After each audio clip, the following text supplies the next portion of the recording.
வணக்கம். இந்தியாவின் தேசிய சின்னங்கள் என்ற வரிசையில் 3வது பகுதியில் நாம் இந்தியாவின் தேசிய கீதமான ஜனகணமன பாடலைப் பற்றி பார்ப்போம்.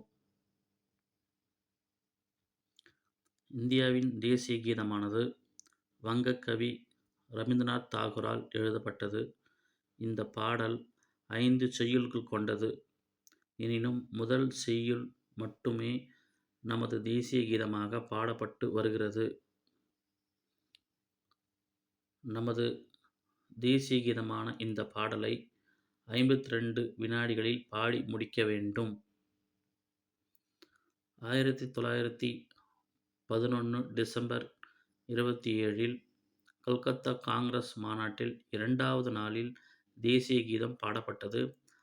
முதல் நாளில் வந்தே மாதரம் பாடல் பாடப்பட்டது.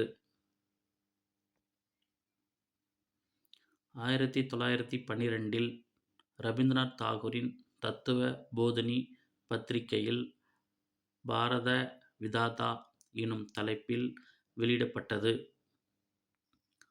1919இல் the morning song of India எனும் தலைப்பில் தாகூர் அவர்களை ஆங்கிலத்தில் மொழிபெயர்த்தார்.